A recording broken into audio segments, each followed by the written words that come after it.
tous, bienvenue pour ce deuxième webinaire de la journée. Donc on reste sur la priorité 3 liée à la transition énergétique et écologique. L'heure qui vient va être consacrée aux documents de mise en œuvre liés aux énergies. Donc pour laisser le temps aux personnes de rentrer dans la réunion, ce qu'on vous propose, c'est de vous présenter, peut-être représenter pour ceux qui étaient déjà présents au webinaire du 5 octobre, une petite vidéo qui vous présente l'intervention du FEDER dans sa globalité par rapport au programme régional. Et puis après, on pourra rentrer dans le vif du sujet.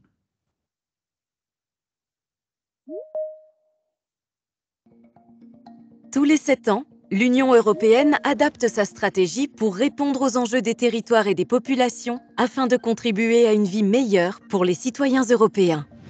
Pour la période 2021-2027, les 27 États membres disposeront de plus de 1 000 milliards d'euros de fonds européens pour une Europe plus intelligente grâce à l'innovation, la numérisation, la transformation économique des PME. Une Europe plus verte et à zéro émission de carbone. Une Europe plus connectée, dotée de réseaux stratégiques de transport et de communication numérique. Une Europe plus sociale, qui soutiendra les emplois de qualité, l'éducation, les compétences, l'inclusion sociale et l'égalité d'accès aux soins. Une Europe plus près des citoyens pour un développement rural et urbain durable. En France, comme pour la période de programmation précédente, et pour mieux répondre aux enjeux spécifiques des territoires, la gestion d'une partie des fonds européens est confiée aux régions. Ainsi, la région Bourgogne-Franche-Comté est dotée de près de 485 millions d'euros pour la programmation 2021-2027. Plus de 140 millions d'euros pour une économie régionale innovante et compétitive en soutenant les projets de recherche, les projets innovants des entreprises, leurs investissements pour se développer et conquérir de nouveaux marchés. Près de 28 millions d'euros pour une économie régionale tournée vers le numérique, pour soutenir les projets utilisant les nouvelles technologies dans les domaines du tourisme et de la culture, de l'éducation, de la santé et des soins, des services aux citoyens. 121 millions d'euros pour un territoire régional vert et durable. Les projets soutenus permettront de promouvoir les énergies renouvelables, améliorer l'efficacité énergétique des bâtiments ou préserver la nature et la biodiversité. Plus de 83 millions d'euros pour développer l'orientation et l'offre de formation régionale à travers le soutien à l'apprentissage, aux actions de formation qualifiantes et la promotion des métiers. 111 millions d'euros pour accompagner le développement durable des territoires. En milieu urbain ou rural, l'Europe pourra notamment soutenir les projets de mobilité durable, de requalification de friches, les villes et villages intelligents et de valorisation du patrimoine.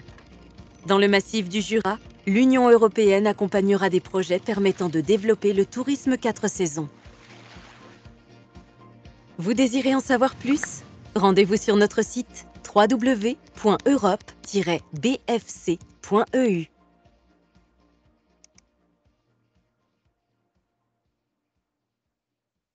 Une nouvelle fois, bienvenue à ceux qui viennent de nous rejoindre. Donc pour ce webinaire, en un petit peu moins d'1 heure, on va pouvoir parler des documents de mise en œuvre liés aux énergies renouvelables. Petite information, ce webinaire est enregistré et l'enregistrement sera disponible d'ici quelques jours sur le site. Donc vous venez voir les coordonnées Europe en BFC, europe-bfc.eu. On va vous présenter donc différents dispositifs, trois documents de mise en œuvre qui sont d'ores et déjà effectifs à travers la mobilisation du FEDER pour la production des énergies renouvelables.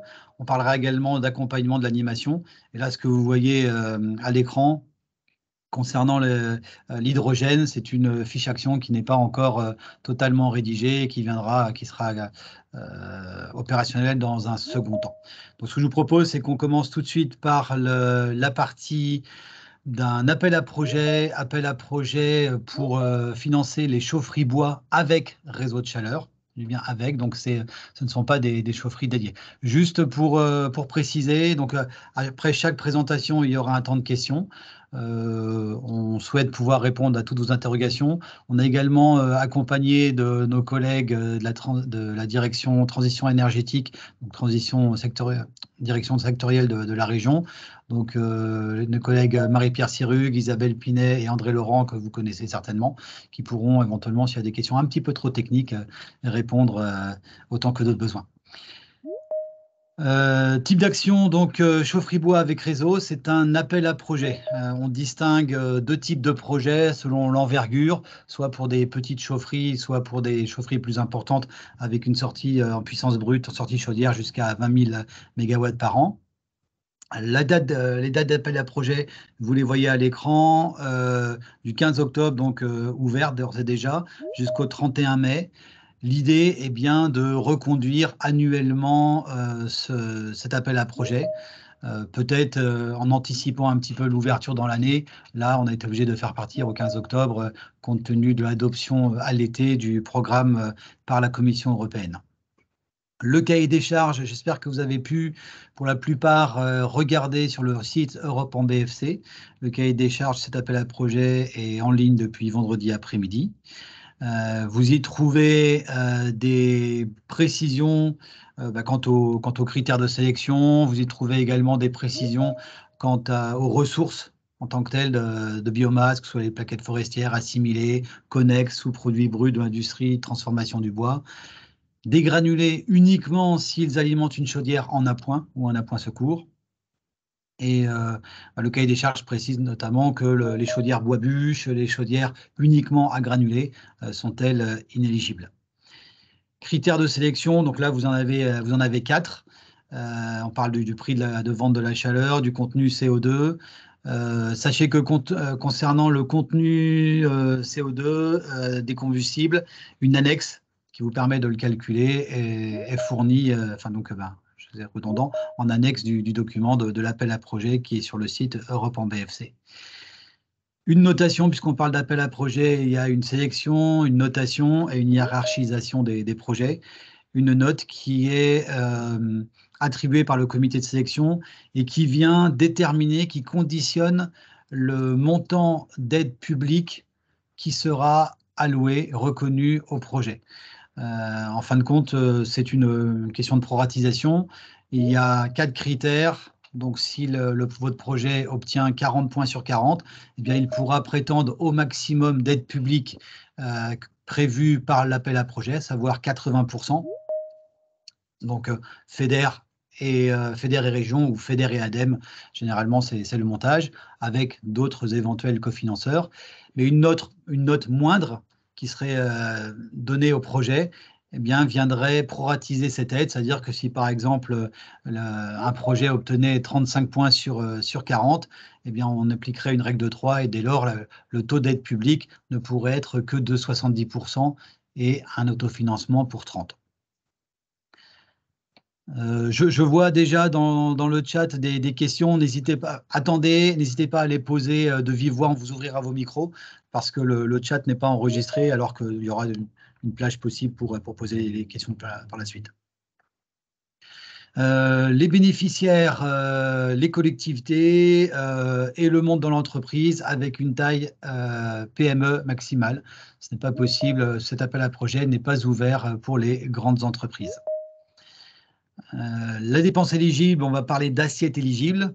Donc, on parle bien de dépenses hors taxes. Alors, il est question des travaux d'investissement liés à la chaufferie, du réseau primaire, puisqu'on parle de chaufferie avec réseau. Attention, réseau primaire uniquement. Et puis, la maîtrise d'œuvre qui est également éligible à partir de la phase pro, donc post-APD. Très important, il est bien indispensable de fournir une étude de faisabilité au dépôt et un dépôt donc en stade APD, pas auparavant. Vous le voyez à l'écran, on parle de surcoût d'investissement. Aujourd'hui, on dit par rapport à un scénario contrefactuel. Si vous êtes un petit peu habitué au FEDER, on parlait avant d'investissement de référence, qui signifie une alternative théorique moins sobre en carbone. Un exemple, vous avez une ancienne chaudière au fioul ou au gaz. On va calculer ce que vous coûterait le renouvellement de cette chaudière au fioul ou au gaz. Et c'est cette somme qu'on va déduire de votre investissement global pour que le FEDER intervienne bien sur le surcoût. Généralement, ce calcul, il apparaît en tant que solution de référence dans votre étude de faisabilité. La sollicitation du FEDER doit nécessairement se faire pour un minimum de 50 000 €, avec un plafond par opération fixé à 1 million d'euros de FEDER et un taux maximal de FEDER à 50%. S'il y a matière à monter jusqu'à 80%, le delta se fera avec les autres cofinancements. On peut passer à la suite, le calendrier, donc je l'ai dit, octobre jusqu'au 31 mai, avec 3 phases successives de sélection pour permettre à ceux d'entre vous qui peut-être aviez un projet déjà dans les tuyaux, qui le déposaient, de ne pas devoir attendre jusqu'au mois de juin pour avoir une réponse du comité de sélection. Et avec cette réponse, avec cette notation, un montant de FEDER sanctuarisé vous sera communiqué pour soutenir votre projet. Point de vigilance, on va en citer 3, l'incitativité temporelle. Dans tous les cas, l'aide européenne ne peut pas être sollicitée quand un projet est terminé physiquement. Ça, c'est vrai pour tous les projets. Dans le cas de projets qui revêtent une dimension économique, donc quand il y a de la vente de chaleur, ou si le projet participe à chauffer des espaces qui eux-mêmes sont loués. Donc là, on tombe dans le secteur concurrentiel, auquel cas il est impératif de déposer la demande d'aide européenne avant tout engagement du projet, qu'il soit juridique par la signature d'un devis, d'acte d'engagement, financier si vous versez des arts, ou physique, le premier coup de pelle. Voilà. Sachez que certains projets on a déjà reçu des lettres d'intention avant que le portail Synergie ne soit ouvert, avant que l'appel à projet soit accessible à partir du 15. Et donc, la date de réception de cette lettre d'intention vaut pour le démarrage des travaux. Commande publique, vous déposez votre dossier dans le cadre de l'appel à projet. Ensuite, il y a une sélection, une notation. On vous annonce un montant de FEDER. C'est bien sûr sous réserve du respect des règles de la commande publique. Et le montant de FEDER ne sera engagé qu'au vu des montants effectivement contractés, au vu des actes d'engagement ou des devis signés. Et d'ailleurs, on vous demandera, avant d'engager officiellement le FEDER, avant de le soumettre au comité régional de programmation, de nous produire toutes les pièces inhérentes à la procédure de mise en concurrence, parce que nous devons vérifier la régularité de cette procédure. Et dernier point de vigilance, la communication européenne, très importante pour que le citoyen soit au courant que l'Europe est à ses côtés au quotidien. Donc il vous sera demandé dès le départ, dès le début de votre opération, de communiquer sur le soutien de l'aide européenne. Ça passe par un panneau de chantier, ça passe également par une plaque pérenne qui sera apposée, bien visible du public, sur le bâtiment en l'occurrence, qui accueillera votre chaufferie. Si vous faites un carton d'invitation pour inauguration, il conviendra également de communiquer. Toutes ces informations et le bloc marque à utiliser, vous le trouvez sur le site Europe en BFC. Et petite nouveauté 21-27, des manquements notoires en termes de communication. Si quelqu'un, par exemple, refuse de mettre une plaque pérenne, mais ça peut donner lieu à des pénalités qui peuvent aller jusqu'à 3% du montant du FEDER. C'était très rapide, très télégraphique. Je vous propose maintenant qu'on puisse passer à une éventuelle partie questions-réponses. Auquel cas, n'hésitez pas à utiliser la petite icône réaction pour lever la main et on vous ouvrira votre micro. Partie questions-réponses avant qu'on passe à la présentation de la fiche action méthanisation.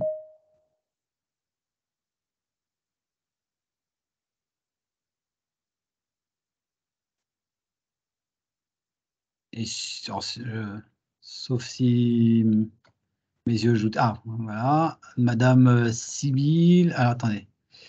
Hop, je vous ouvre votre micro. Et normalement, vous pouvez cliquer dessus. Oui, bonjour. Bonjour. Je crois que vous aviez dit à la précédente présentation que les syndicats d'énergie étaient exclus de cette fiche action. Ah, on ne parle pas de fixe. Non, on ne parle pas de fiche action là, on parle de l'appel à projet. Les syndicats d'énergie, on en reparlera tout à l'heure, ne sont pas bénéficiaires des aides au titre de l'animation territoriale. Mais un syndicat d'énergie peut déposer un dossier pour une chaufferie. Ça c'est fait et ça se fera. D'accord, ok, merci.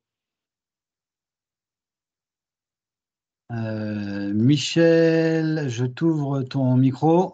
Michel Azière.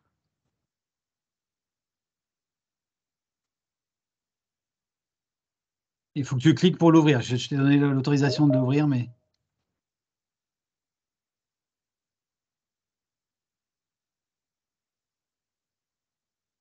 Michel Azière, tu nous entends?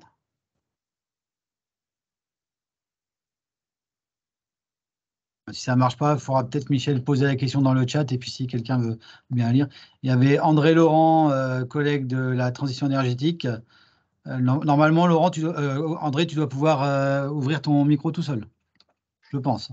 Bon, je viens de l'ouvrir. Bonjour. Une question de Monsieur Zanvetor que je voulais relayer, qui est dans le chat de conversation. Vincent demande, est-ce que l'instruction est commune en cas de cofinancement FEDER, ADEME et région? Est-ce que tu peux répondre? Sachez que la région, l'ADEME et la Direction Europe internationale pour la partie FEDER siègent ensemble lors du comité de sélection. Et donc, il y a une instruction concertée des trois parties. Oui, tout à fait. Et puis une petite question complémentaire de Pascal Journeau, intéressante aussi. Si la maîtrise d'œuvre est en cours, est-ce que le projet est considéré comme ayant débuté? En règle générale, la maîtrise d'œuvre, on ne l'apprend, enfin, dans les assiettes éligibles, qu'au niveau de la phase pro. On demande, généralement, ça s'est fait comme ça, à ce que, alors soit le contrat de maîtrise d'œuvre est déjà démarré et on essaye de voir si le maître d'ouvrage peut conclure un avenant qui vient bien préciser que la partie accompagnement travaux, elle est conditionnelle et elle sera affermie par un ordre de service. Parce que bon, il peut y avoir des arrête. Voilà. Donc, c'est ce qu'on encourage les maîtres d'ouvrage à faire, c'est déjà de prévoir, pour ceux qui n'ont pas encore lancé de convention de maîtrise d'œuvre, de prévoir deux phases. Une phase, une tranche ferme, qui de toute façon n'est pas prise en compte par le FEDER, et une tranche conditionnelle qui s'affermit avec des ordres de service. Alors, je complète à peine ce point-là, merci. C'est vrai qu'on démarre après la phase APD, sur un PD validé. Et donc, les phases études de faisabilité, comme les phases esquisse à APD, peuvent être accompagnées sous condition par l'ADEME. Et la proposition de Franck est tout à fait opérationnelle, du coup. S'il vous plaît, prévoyez une tranche ferme de l'esquisse à l'APD, puis une tranche conditionnelle si l'APD est validée pour pouvoir aller jusqu'à la réception des travaux. Merci André.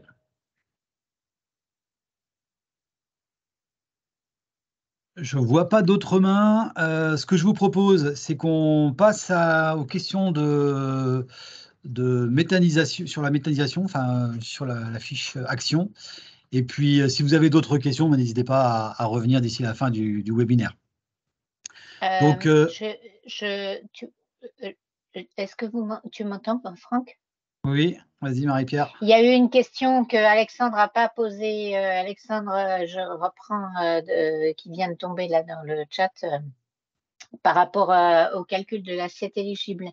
C'est pas la référence fuel que Franck tu as donnée dans l'exemple, c'est parce qu'on l'a toujours utilisé, puis comme bien souvent on est dans un milieu rural, donc c'était la solution, la vraie solution de référence.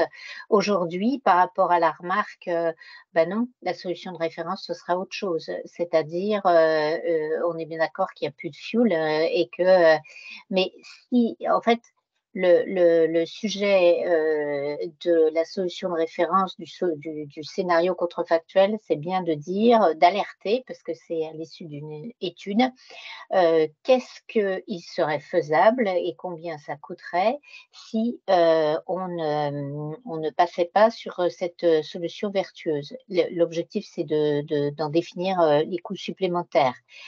mais à partir d'une base réelle, pas finalement je ferai rien, donc du coup le surcoût est total. Il y a un cahier des charges qui est rédigé dans pour la faisabilité, qui définit bien tout ça. Donc, je vous invite à vous référer.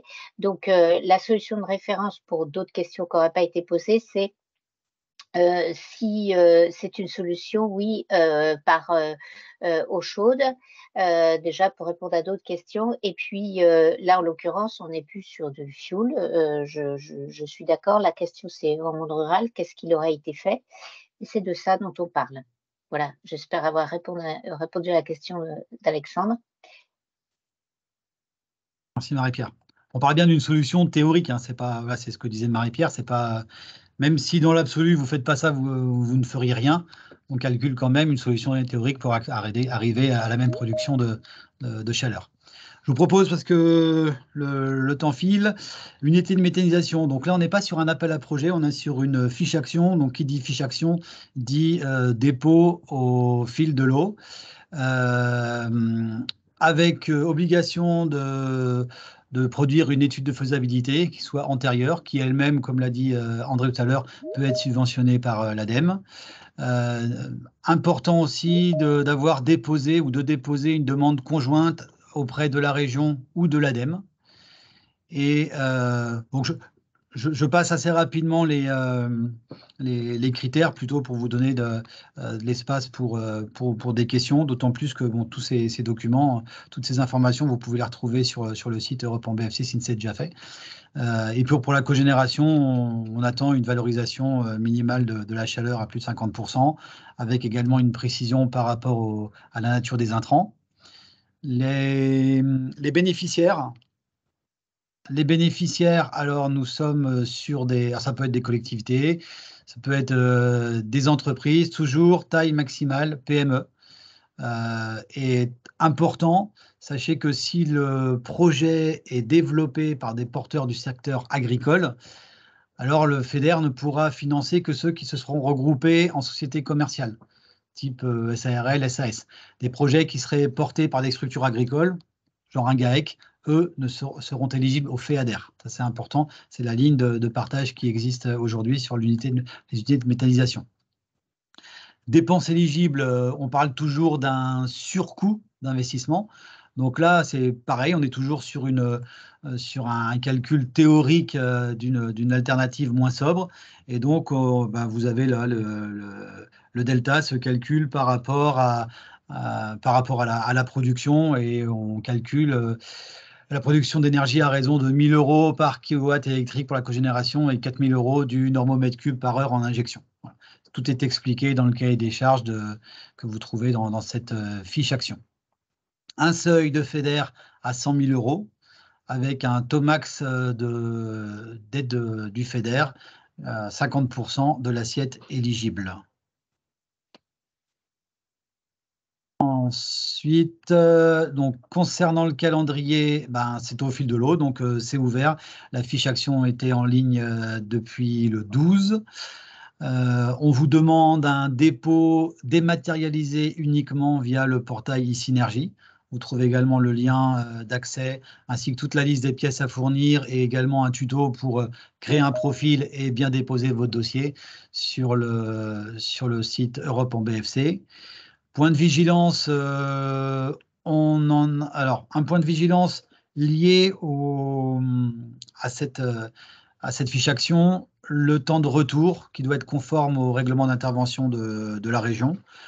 L'initiativité temporelle, j'en ai parlé, faire sa demande avant d'engager son projet, et la communication, c'est toujours la même question, c'est de bien communiquer sur l'aide du FEDER pour que le public soit au courant que l'Europe est à leur côté au quotidien. Je vous laisse maintenant la parole si vous avez des questions. Je vois Monsieur Dehaut. Je vous ouvre votre micro. Vous devriez pouvoir cliquer dessus maintenant. Oui, bonjour. Vous m'entendez? Oui, bonjour. Bonjour. Simplement une demande de confirmation et de précision. Vous venez de lister les bénéficiaires éligibles, et notamment la limite de la taille de l'entreprise. Simplement une question sur le fait que les régions ont visiblement eu des différences d'analyse sur la taille de l'entreprise, notamment par rapport aux porteurs publics, collectivités. Je sais que j'ai eu le cas en ayant des formations sur la question des régimes d'aide d'État pour lesquels on doit analyser la taille de l'entreprise et où d'autres régions avaient l'habitude de qualifier n'importe quelle collectivité, hein, donc communauté de communes, etc., de grandes entreprises de fait, du fait de son lien avec l'État, etc. Voilà. Donc, je voulais simplement qu'on précise la position à l'instruction de la région Bourgogne-Franche-Comté pour que ce soit clair pour tout le monde et qu'il n'y ait pas d'obstacle. Merci. Alors, je vais vous apporter deux réponses. Alors, ce n'est pas une position de certaines régions, c'est la Commission européenne qui considère toute collectivité comme grande entreprise. Ça, c'est acquis. Pour autant, il y a eu des échanges au niveau de l'ANCT, donc avec la Commission européenne. Les interventions du FEDER au titre de la production d'ENR est bien ouverte pour le monde de l'entreprise, maximum aux PME, mais c'est également ouvert aux collectivités. Donc là, voilà, on peut mobiliser du FEDER même sur des projets qui génèrent des recettes.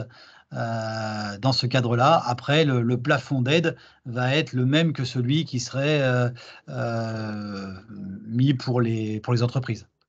Mais il n'y a pas de souci comme dans d'autres thématiques. Une collectivité est une grande entreprise, mais pour ce qui est de cette fiche action, par exemple, on peut mettre du FEDER sur ce type de projet, Pour porté être par les clair, collectivités. quand le bénéficiaire identifié à la fiche action collectivité territoriale est marqué, ça veut dire qu'on n'a pas à se soucier de cette question-là. Oui. C'est ça? OK, Oui. merci. On a clairement posé la question. Voilà, les collectivités sont éligibles, par contre, les grandes entreprises ne le sont pas.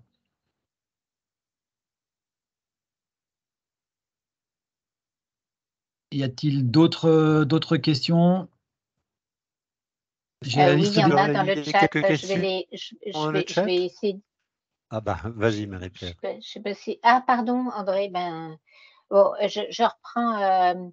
Marie, tu demandais est-ce que tous les types d'agriculture sont éligibles ou seulement un pourcentage d'agri en élevage? Alors, la ligne de partage entre ce qui est éligible au FEDER ou ce qui est éligible au FEADER, c'est simplement une question de statut. Donc, si on est en statut agricole, et ça, n'importe quel agriculteur sait s'il l'est ou pas, si on est en statut agricole, alors son projet va relever du FEADER. Si son statut, si il a créé une société avec un code APE vente d'énergie, par exemple, comme 90% des cas, dans ce cas, il est en mode commercial, comme disait Franck, et à ce moment-là, il est en FEDER. Donc, la ligne de partage, c'est bien ça. Mais je crois, Marie, derrière la question, il y avait autre chose quand tu disais ou seulement un pourcentage d'agri en élevage.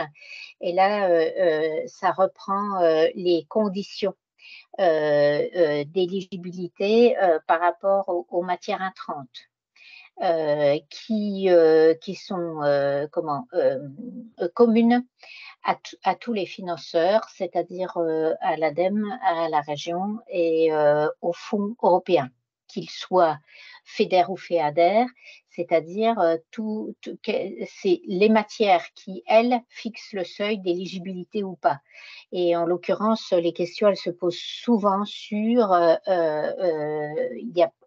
pour faire très court, il n'y a pas de culture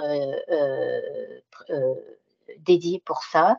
Ça devient un projet inéligible et c'est maximum 30% de CIV. Voilà. Après, la liste est plus longue dans les critères, mais en général, et vu la tournure de la question sur élevage ou agriculture, non, n'importe qui peut, mais postuler selon son statut, il sera en FEADER ou en FEDER. Par contre, quel que soit le porteur de projet, il ne faut pas qu'il y ait de la culture principale et en culture intermédiaire, on est maximum à 30%. Voilà. J'espère que j'ai bien répondu à ta question. Merci, Marie. Je reprends la parole. Donc, vous oubliez ce que je viens de dire juste avant parce que on avait une discussion la semaine dernière, pas plus tard que lundi dernier, et j'ai dû dormir depuis et j'avais un petit peu oublié. Je suis revenu sur le slide que vous avez.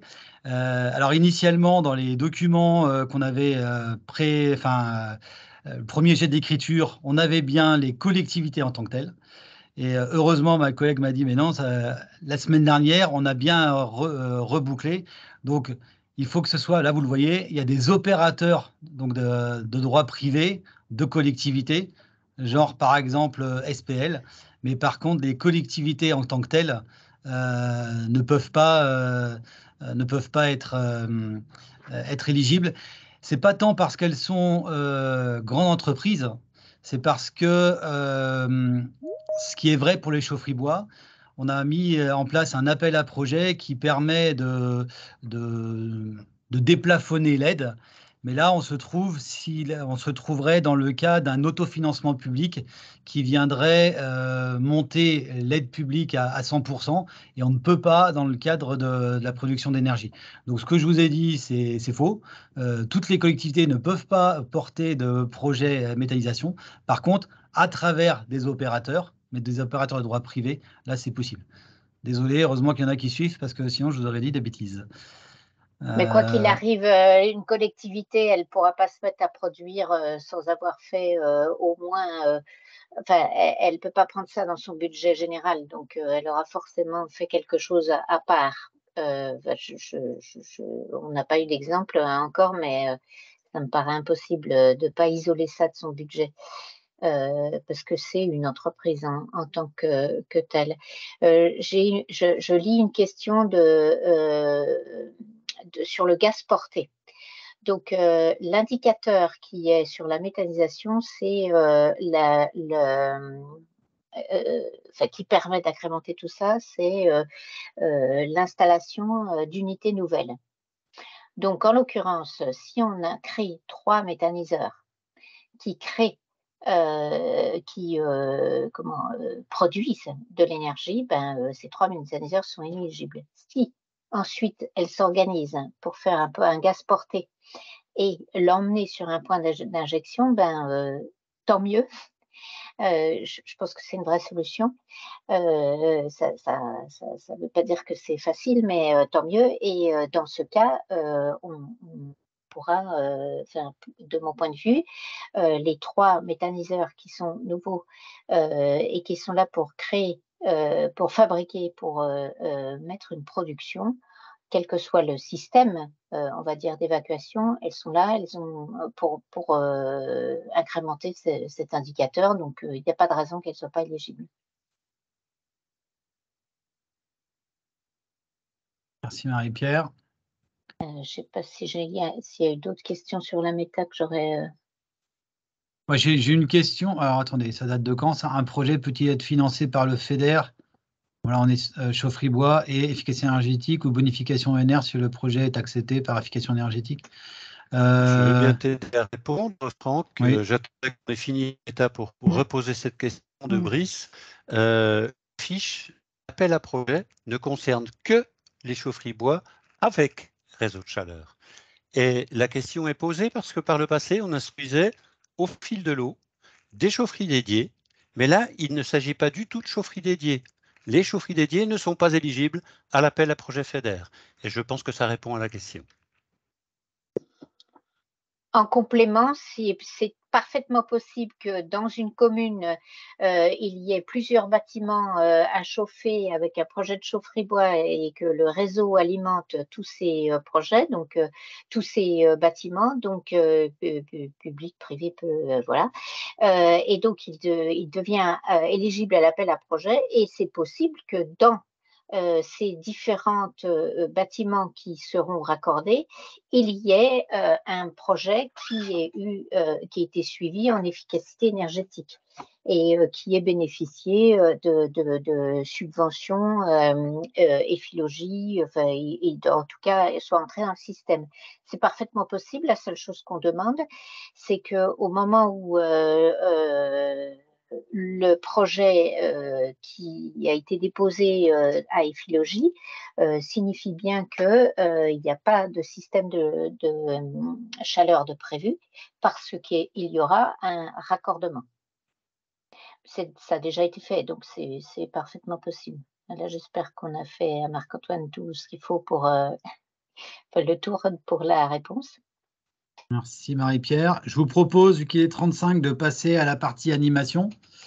Et puis après, si vous avez des questions, on pourra voir, puisqu'on a un autre webinaire à 15 h. Donc, je vais laisser la parole maintenant à mon collègue Stéphane Petit, qui vous parlera de l'animation territoriale.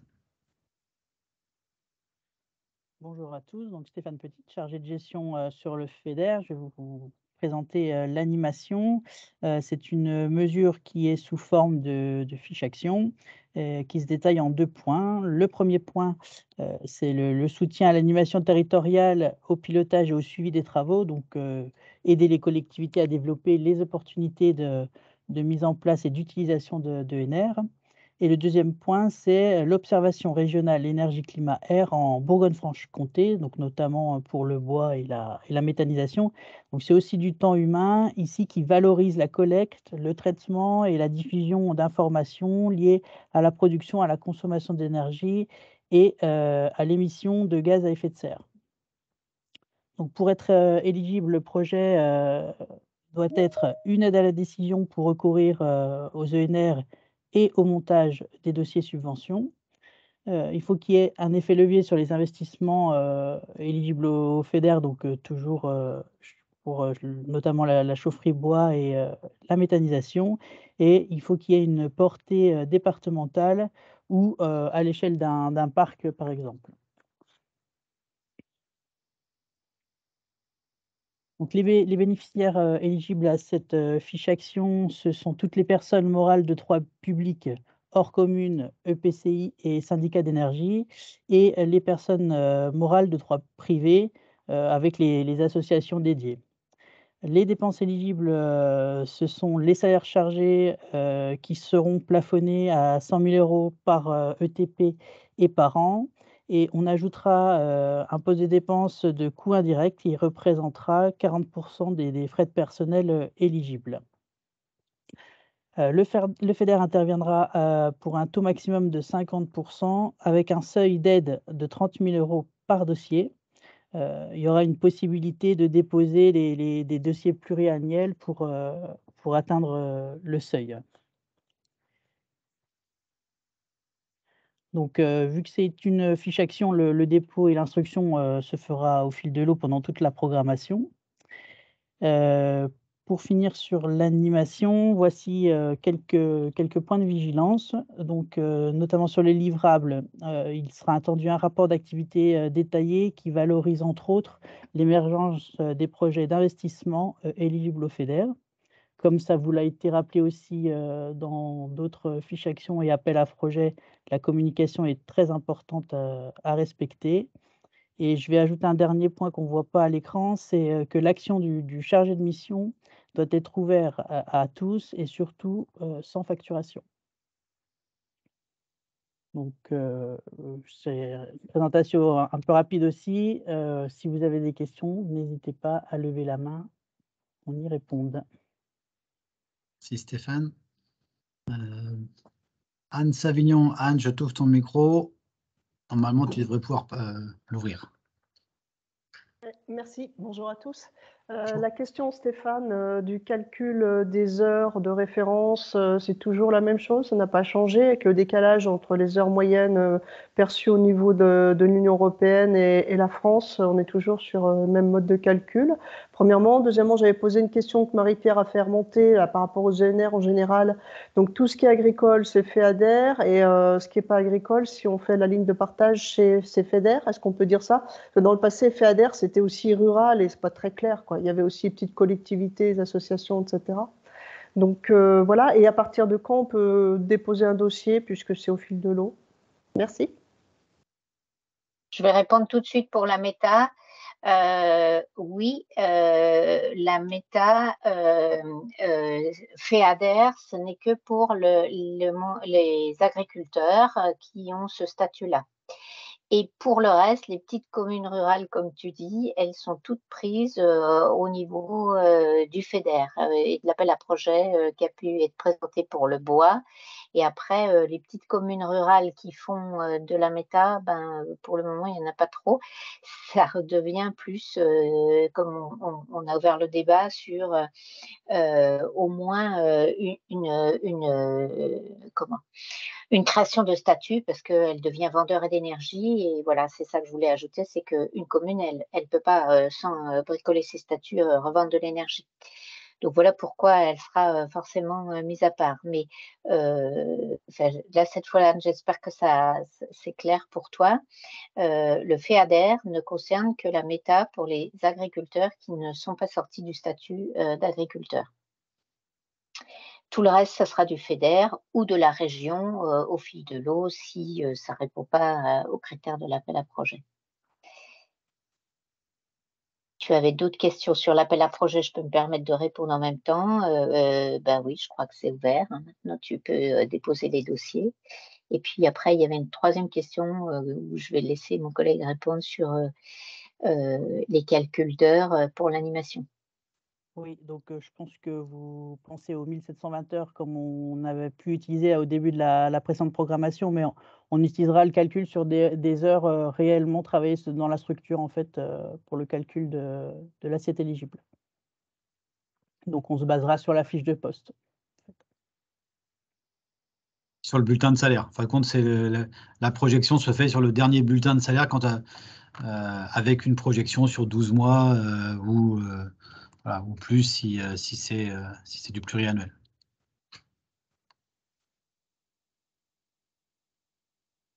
D'ailleurs, en parlant de ça, justement, c'est important ça peut être très utile de se caler sur le calendrier des autres cofinanceurs. J'ai à l'esprit, par exemple, l'ADEME, quand il y a des projets sur 36 mois, ça sera bien qu'on puisse caler l'intervention du FEDER sur toute cette animation sur la même durée que celle que suit l'ADEME. Je ne sais pas s'il y a d'autres questions, d'autres personnes qui lèvent la main. Oui, alors, Madame Péchon, je vous ouvre votre micro, allez-y. Oui, rebonjour.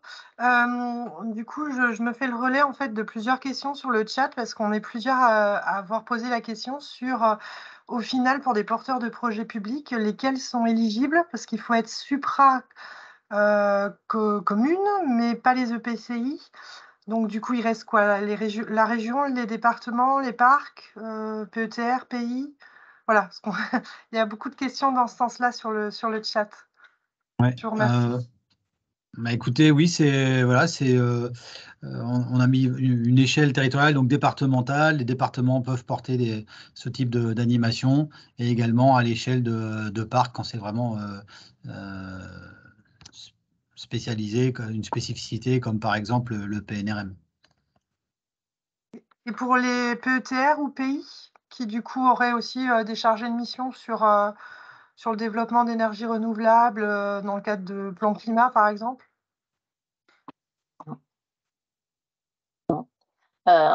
Concrètement, je reprends la question qui avait été posée, pourquoi les EPI sont-elles exclues du dispositif? Parce qu'à un moment donné, il y a une limite à tout et il y a surtout un budget. Et donc, le choix, il fallait l'opérer au départ. On aide l'animation en question, c'est celle, elle avait été précisée au moment de la présentation, c'est celle qui peut en aucun cas être facturée parce qu'elle ne représente pas de projet direct juste après, mais pour autant, elle conduit à terme à des projets qui seront éligibles aux investissements pour le FEDER. Donc, concrètement, c'est le dispositif qui est en place d'animateurs qui est déjà, on va dire, en grande partie pourvus sur le territoire et qui en bénéficient déjà, mais qu'on peut aussi chercher à élargir ou consolider parce que malheureusement, il existe encore des zones blanches. Et donc voilà, parce que après tout, même des grandes villes, elles ont parfois des chargés de mission dans le cadre de leur PCE-AET, dont une partie des missions consiste aussi à faire en sorte qu'il y ait des projets d'énergie renouvelable qui sortent. Mais la réponse concrètement à votre question, c'est oui, parce qu'il faut faire des choix et que l'objectif était de couvrir le plus possible le territoire dans toute sa globalité et de mailler le plus possible. On n'a pas complètement terminé, on en est désolé, mais on aurait vraiment aimé que ce puisse être le cas, c'est-à-dire que dès qu'il y a une petite commune ou un EHPAD ou une entité qui se pose des questions sur comment faire pour mettre des énergies renouvelables, qu'elle ait un premier contact, qu'il y ait quelqu'un qui puisse faire une analyse d'opportunité, puis après, s'il y a un dispositif en place dont c'est le métier, il faut pouvoir aiguiller. Le but, c'est pas de tout capter, c'est au contraire de faire en sorte que là où il n'y a pas, on puisse répondre. Juste, en fait, je Merci. ne posais pas la question sur le pourquoi, je le comprends hein, tout à fait que. Non, mais comme il était dans une autre question, Ok. donc comme Mais il est du dans le coup- chat. Du coup, moi, c'est juste sur l'éligibilité réglementaire. Est-ce que vous considérez qu'un PETR ou un pays est un EPCI, en fait? C'est juste ma question. C'est réglementaire, c'est tout.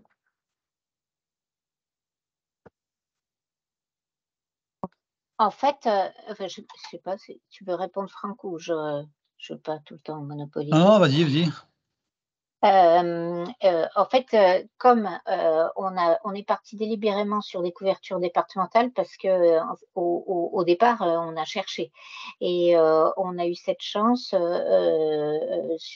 comme Anne Savignon est intervenue tout à l'heure, que par exemple, il y a une association sur la Nièvre, mais il y en a beaucoup en Franche-Comté et c'est une chance vraiment d'avoir couvert. Après, on ne veut pas non plus surcouvrir, c'est-à-dire, puis on n'a pas les moyens. Parce que chaque pays se trouve aussi dans un département qui se trouve et lequel peut aussi héberger une autre collectivité, et etc.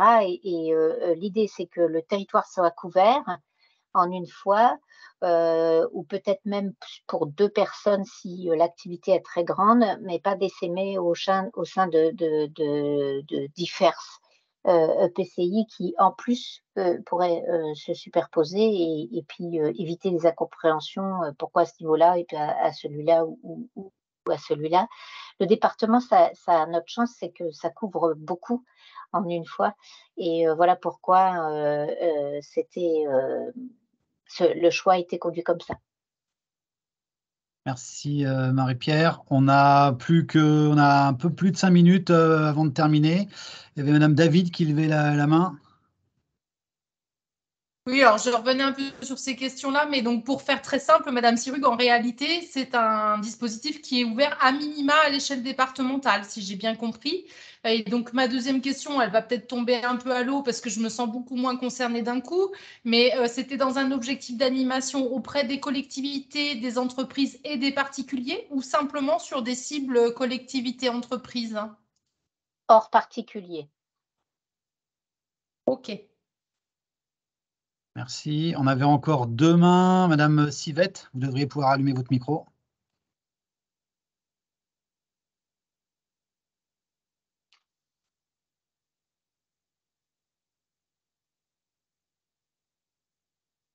Je ne vous entends pas. Si vous n'arrivez pas à... Oui, ça y est, allez-y. Si. Ma question portait sur la possibilité d'avoir recours au crédit FEDER pour réaliser de l'animation de territoire, pour accompagner des collectivités dans l'émergence de projets visant à produire des énergies, de l'électricité renouvelable.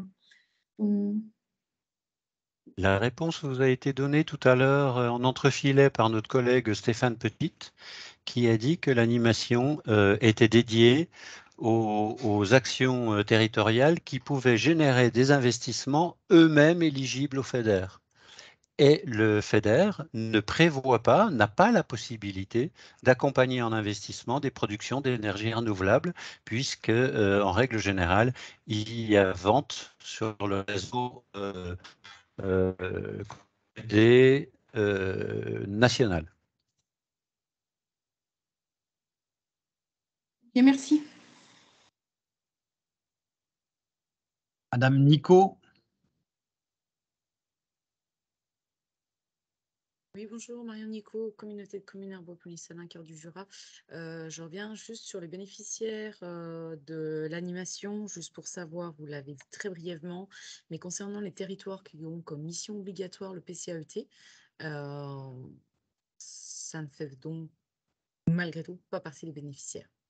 Confirmez bien ça? En effet. On n'est pas, c'est pas juste pour pallier à des obligations. Hein. Au contraire, le but, en général, les subventions, c'est pour aller au-delà. Ben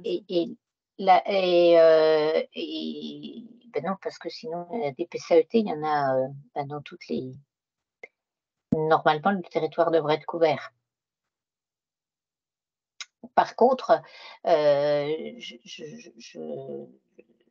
pour beaucoup d'animateurs qui animent des PCAET, ils sont en relation avec ces animateurs-là. Parce qu'en réalité, le PCAET, c'est pas du tout, c'est une petite partie des ENR, mais c'est pas l'essentiel de leur boulot. Et donc, c'est compliqué en plus pour eux de se mettre dans des choses, des considérations très techniques.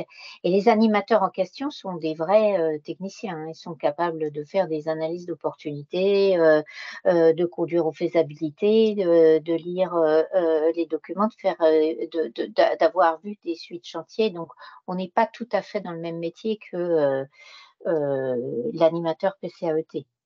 Et d'ailleurs, c'est fait pour ça, hein, c'est pour qu'ils puissent se décharger. Au contraire, l'animateur PCAET qui hésiterait parce qu'il a plein d'affaires sur le feu, si j'ose dire, ou beaucoup de sujets, et qui puisse se dire il faut que je transfère à un animateur dont c'est la spécialité cette question de réseau de chaleur, par exemple. Très bien, merci beaucoup. Vous compreniez vraiment bien la remarque que vient de faire Marie-Pierre, c'est pas pour évincer les animateurs PCAET, au contraire, je donne juste un exemple. Elle-même, la semaine dernière, a rappelé dans une réunion préparatoire quel était le rôle prépondérant et réglementairement impératif des PCAET. On va avoir une journée sur les ENR. Elle a redemandé qu'on assoie bien comme socle commun les PCAET avant de discuter d'énergie renouvelable.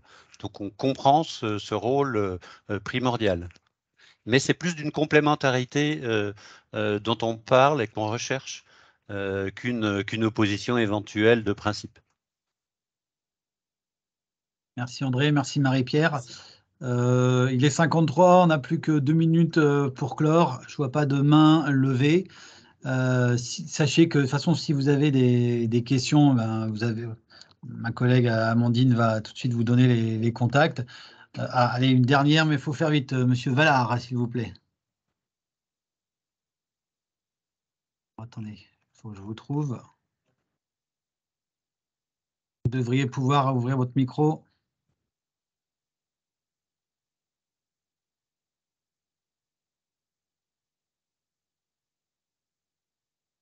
On vous écoute, monsieur Valard.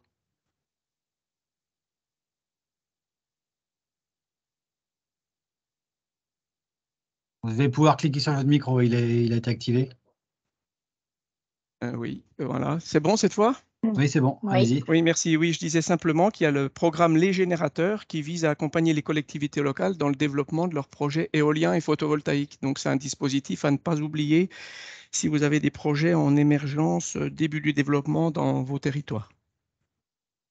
Merci. Écoutez, merci à tous pour votre participation. Merci Marie-Pierre, André d'avoir été là pour les questions techniques. Et je laisse maintenant la parole à Amandine qui va clore et qui vous donnera quelques contacts utiles. Alors, bonjour. Donc, vous voyez à l'écran donc, le mail général. Donc, transition.durable.feder@bourgogne-franche-comté. Qui vous permet de contacter l'équipe FEDER dans sa globalité. Si vous avez si vous avez encore des questions par rapport aux projets que vous avez ou ceux qui vont arriver par la suite.